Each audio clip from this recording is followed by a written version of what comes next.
আসসালামু আলাইকুম রহমতুল্লাহি ওবরকাতুহু। সম্মানিত দর্শক, ইরান এবং আমেরিকার যে যুদ্ধ, এই যুদ্ধে আমেরিকার শোচনীয় যে পরাজয়, এই পরাজয়ের ফলে আমাদের পাক ভারত উপমহাদেশের রাজনীতির সমীকরণ কেমন হবে? পাকিস্তানের সঙ্গে ইরানের সম্পর্ক, পাকিস্তানের সঙ্গে আমেরিকার সম্পর্ক, ভারতের সঙ্গে আমেরিকার সম্পর্ক, দিল্লির সঙ্গে ওয়াশিংটনের সম্পর্ক, একই সঙ্গে বাংলাদেশের সঙ্গে আমেরিকার সম্পর্ক এবং বাংলাদেশের সঙ্গে ইন্ডিয়ার যে সম্পর্ক কেমন হবে, এই বিষয়গুলি নিয়ে আলোচনা করব। নম্বর ওয়ান। নম্বর টু হলো, আমাদের এই দেশে গত 3টি বছর ধরে আমেরিকার যে ডিপ স্টেট, তাদের যে তাণ্ডব, এবং আজকের দিন পর্যন্ত তারা যেভাবে গোপনে প্রকাশ্যে বিচরণ করে বেড়াচ্ছে এবং তারা কোথায় নেই, সব জায়গাতে আছে, এদের পরিণতি কী হবে, এই বিষয়গুলো নিয়ে আলোচনা করব। আমি অনেক আগে বলার চেষ্টা করেছিলাম যে আমেরিকার যে যুদ্ধ এবং ইরানের যে যুদ্ধ, এই যুদ্ধে আমেরিকা যদি জয়লাভ করে, তাহলে বাংলাদেশে যারা ডিপ স্টেটের কারিগর ছিলেন তাদের জন্য পোয়া 12 হবে, এবং একই সঙ্গে আমেরিকার যে প্রভুত্ব, আধিপত্য এই অঞ্চলে বৃদ্ধি পাবে। চীনের সঙ্গে ভারতের যে সম্পর্ক, বা বাংলাদেশের সঙ্গে চীনের সম্পর্ক, ভারতের সঙ্গে বাংলাদেশের যে সম্পর্ক, এটি জটিল আকার ধারণ করবে। দেশের মধ্যে আমেরিকান যে প্রভাব প্রতিপত্তি দেখিয়ে যারা রাষ্ট্র ক্ষমতায় থাকবেন, তারা ক্ষমতার আশেপাশে যারা থাকবেন, তারা প্রভুত্ব দেখাতে পারবেন, কিন্তু দেশে চীনের কূটকৌশলে এবং ভারতের কূটকৌশলে শান্তি বিঘ্নিত হবে। অন্যদিকে আওয়ামী লীগ, যারা ডিপ স্টেটের কারসাজিতে ক্ষমতাচ্যুত হয়েছিলেন, তাদের রাজনীতিতে ফিরে আসা, পুনর্বাসন এবং রাজনীতি করা বলতে গেলে অসম্ভব হয়ে পড়বে।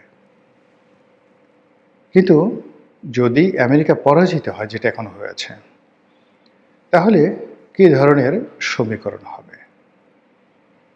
প্রথম সমীকরণ হলো যে এখানে প্রো ইন্ডিয়ান এবং প্রো চাইনিজ যে শক্তিগুলো রয়েছে, তারা যথেষ্ট সক্ষমতা অর্জন করবে, এবং যারা আমেরিকার ডিপ স্টেটের যারা এজেন্ট, তারা বিভিন্ন জায়গাতে যদি ক্ষমতায় থাকেন, তারা মূলত ক্ষমতাহীন হয়ে পড়বেন, পুতুলে পরিণত হবেন।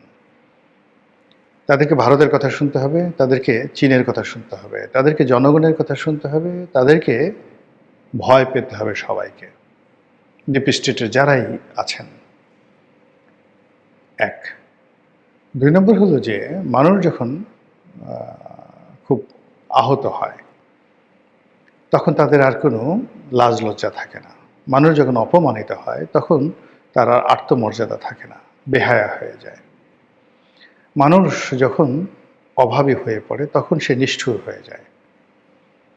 আমেরিকা এই মুহূর্তে যেভাবে দেউলিয়া হয়ে পড়েছে, রাজনৈতিকভাবে, অর্থনৈতিকভাবে, সামাজিকভাবে, যেভাবে বন্ধুহীন হয়ে পড়েছে, এই অবস্থায় তারা করবে কি? আমাদের মতো যে তৃতীয় বিশ্বযুদ্ধ রয়েছে, এখানে তাদের যে থাবা, এই থাবাটা তারা প্রসারিত করবে। আফ্রিকার যে ধনী দেশগুলো রয়েছে, প্রচুর ধনসম্পদ রয়েছে, সেটা ইথিওপিয়া বলেন, সেটা বুর্কিনা ফাসো, তারপর নাইজেরিয়া, জিম্বাবুয়ে, এরপর উগান্ডা, এ সকল দেশে তারা তাদের তৎপরতা বৃদ্ধি করবে। এ সকল দেশ ইরানের মতো যুদ্ধ করতে পারবে না, আমেরিকার কূটনীতি মোকাবেলা করতে পারবে না, এবং ওই সকল দেশে আমেরিকার যে থাবা অনেক আগের থেকে চলছে, সেই থাবার পরিমাণটা যখন বেড়ে যাবে, ওটা নিয়ে সারা দুনিয়া মাতামাতি করবে না। একইভাবে তারা যদি পাক ভারত উপমহাদেশে আসে, এখানে এমনিতেই তাদের খপ্পরে পড়ে আছে পাকিস্তান। এরপর যদি তারা মায়ানমারে হস্তক্ষেপ করে, এবং মায়ানমারের এই অংশটি, পুরো অংশে তারা পারবে না, যে অংশে চীনের আধিপত্য আছে সে অংশে পারবে না।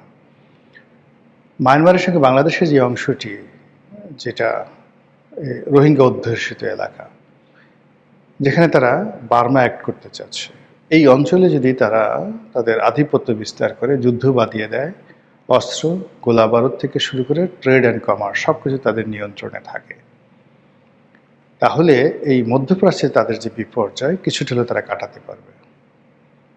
একই সঙ্গে যদি বাংলাদেশের অন্যান্য এলাকাতে তারা দাপট দেখাতে পারে এবং ভারতের 7 সিস্টারে বাংলাদেশের ভূমি ব্যবহার করে যদি তারা এখানে ব্যবসা বাণিজ্য করতে পারে এবং এখানে যদি তারা অনার সৃষ্টি তৈরি করতে পারে, সেক্ষেত্রেও তারা একটা বিরাট পরিমাণ অর্থনৈতিক তারা সমৃদ্ধি অর্জন করতে পারবে। ফলে ইরানে যারা মার খেয়ে এলো, নির্মমভাবে মার খেলো, এই মায়ের প্রতিশোধ তারা আমাদের গরিব দেশের উপর তারা উঠাবে। আপনারা দেখবেন যে সচিবালয়ে চাকরি করে কেরানি, কিংবা ধরুন পিয়ন, টাইপিস্ট, ইউডিসি, তো সে অফিসের যারা বস তাদের হাতে মার খায়, বকা খায়, অফিসে সে একটু শব্দ করতে পারে না, কিন্তু ঘরে এসে মুহূর্তের মধ্যে সে সেক্রেটারি হয়ে যায়, ডিসি হয়ে যায়, এসপি হয়ে যায়, ডিআইজি হয়ে যায়, এবং এসেই বউকে একটা মার দেয়, আচ্ছা মতো মার দেয়, এবং হুঙ্কার, জানিস আমি কি করতে পারি, এটা করতে পারি, এটা করতে পারি। তো তারা যে ইরানে মার খেয়েছে, মধ্যপ্রাচ্যে তারা যে মার খেয়েছে, এটাকে পুষিয়ে নেওয়ার জন্য তারা আমাদের মতো দরিদ্র দেশে এই তাদের যে অত্যাচারের এবং জুলুমের যে থাবা, এটা তারা বিস্তার করবে। এতে করে যারা আমেরিকার যে দালাল আছেন, ডিপ স্টেটের যারা এজেন্ট আছেন, তারা এই কাজটি সহজে করতে পারবেন না। কারণ এই কাজগুলো তাদের যদি করতে হয়, জনগণ বিদ্রোহ করবে, আর জনগণের উপর স্টিম রোলার চালানোর জন্য বারবার বারবার যেটা করবে, কাউন্টার এখানে কু হয়ে যাবে। এক দালাল গ্রুপ ব্যর্থ হলেও আরেক দালাল গ্রুপ নিয়ে আসা হবে। যেমন ধরুন ইনুস সাহেব, তার যারা লোকজন আছেন, তো তারা ব্যর্থ হয়েছেন। ব্যর্থ হওয়ার পর কি হলো, এই যে ইনুস সাহেব এবং তার যারা লোকজন আছে, সবার জীবন এখন কিন্তু ঝুঁকির মধ্যে। অন্যদিকে বর্তমান যে সরকার, এখন তাদেরকে দিল্লি এনেছে, জনগণ এনেছে না আমেরিকা এনেছে, এটা আর কদিন পরে কাদা ছোড়াছুড়ি পরে আপনারা বুঝতে পারবেন।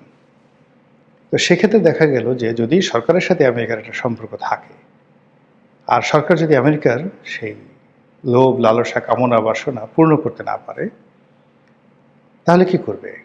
তারা এই সরকারের বিরুদ্ধে কাজ করবে, জনগণকে খেপিয়ে দেবে, আবার নতুন আর এক গ্রুপ আনবে, যাদেরকে ক্ষমতায় বসানোর চেষ্টা করবে। এইভাবে খেলা চলতে থাকবে, এবং এটা আফ্রিকাতে খুব অহরহ হয়। 15 দিন পর পর সরকার পরিবর্তন হয়, 1 বছর পর পর সরকার পরিবর্তন হয়, এবং প্রতি সরকারই ক্ষমতা আসে এই আমেরিকাকে কিছু দেওয়ার, যাকে বলা হয় প্রমিস করে। এবং এটা আজকের নয়। যেমন ধরুন মীর জাফর আলী খান, জগৎ শেঠ, রায় দুর্লভ, ইয়ার লতিফ, এদেরকে ব্রিটিশ সরকার তৈরি করল। এরপর পুরো বাংলাকেই তারা ছেড়ে দিল।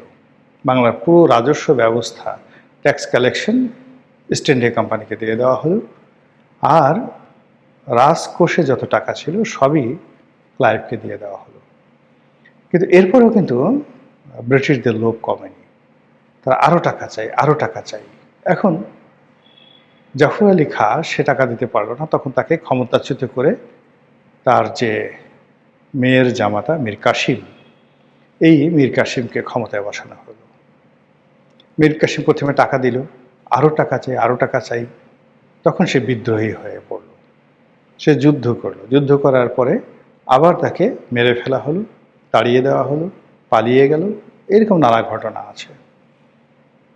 তারপরে কি হলো, সেই যে অসুস্থ মীর জাফরের মধ্যে কুষ্ঠ হয়ে গেছে, আবার তারা মীর জাফরকে এনে ক্ষমতায় বসালো। কিন্তু মীর জাফর আর পারছিল না, তখন তাকে বাদ দিয়ে বাংলার শাসন ক্ষমতা নিজেরা নিয়ে নিল। সময় যায়, ইতিহাস পাল্টায় না। একটার পর একটা ঘটনা কিন্তু এইভাবে ঘটতে থাকে। তো সেক্ষেত্রে এই যে আমেরিকার যে পতন, আমেরিকার যে পরাজয়, সেই পরাজয় কাটিয়ে ওঠার জন্য তারা কিউবার সাথে মাতুব্বরি করবে না, কেননা কিউবার সাথে সাথে রাশিয়া আছে, কিউবার সঙ্গে সঙ্গে উত্তর কোরিয়া আছে, কিন্তু তারা ভেনেজুয়েলাকে যন্ত্রণা দেবে, তারা মেক্সিকোকে যন্ত্রণা দেবে, তারা আর্জেন্টিনাকে জ্বালাবে। একই সঙ্গে তারা যদি এশিয়াতে আসে, নেপালকে জ্বালাবে, তারা শ্রীলঙ্কাকে জ্বালাবে, বাংলাদেশকে জ্বালাবে, মালদ্বীপকে জ্বালাবে। এবং এই অঞ্চল থেকে মানে কি হয় যে অভাবের ফলে বাঘও অনেক সময় ঘাস খায়। আমাদের দেশের যা কিছু আছে সেগুলো লুণ্ঠন করার জন্য আমেরিকা তার সর্বশক্তি নিয়োগ করবে। আর এই সর্বশক্তি নিয়োগ করতে গিয়ে যারা আমেরিকার তাবেদার বা ডিপ স্টেটের এজেন্ট আছে, তাদেরকে তারা তাদের মতো করে ব্যবহার করার চেষ্টা করবে। এই চাকর এইভাবে কাজ কর, এই কৃতদাস এভাবে কাজ কর, আমি তোকে ক্ষমতায় বসিয়েছি, আমি তোকে এটা দিয়েছি। আর কাজ না করলে কাউকে চাবুক মারা হবে, কাউকে ক্ষমতা থেকে টেনে হিসেবে নামানো হবে, কাউকে আরও অনেক কিছু করা হবে। এবং এভাবেই হয়। তারা হামিদ কারজাইকে আনলো, বলো এই হারামজাদা পাচ্ছে না, বাদ দাও একে। তারা আশরাফ ঘানিকে আনলো, আশরাফ ঘানি প্রাণান্ত চেষ্টা করলো, কিন্তু জনগণের বিদ্রোহে সে আর টিকে থাকতে পারলো না। পাকিস্তান একই অবস্থা, তারা ইমরান খানকে আনলো, ইমরান খান পারলো না, ইমরান খানকে আউট করে দিল। ইমরান খান যাওয়ার আগে মুখ বাঁচানোর জন্য আমেরিকার বিরুদ্ধে কথা বলা শুরু করলো। আমেরিকা বললো যে দাঁড়াও, তুমি সাধু সাচ্ছ, আমরা তোমাকে ক্ষমতা এনেছি, আর তুমি ক্ষমতা এসেই তোমার যে আব্বা আমেরিকা, তার বিরুদ্ধে পাঙ্গা নিচ্ছ। এখন বুঝে ঠেলাটা, জেলখানাতে পাঠিয়ে দিয়েছে, কোনো অবস্থাতে বেরোতে পারছে না। তো এটা নিয়ে যদি আলাপ আলোচনা বেশি করতে যাই, অনেকের গায়ে লাগবে।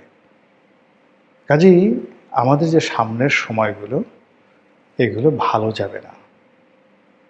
মহান আল্লাহ আমাদের সবাইকে হেদায়েত দান করুন, হেফাজত করুন। আসসালামু আলাইকুম ওয়া রাহমাতুল্লাহি ওয়া বারাকাতুহু।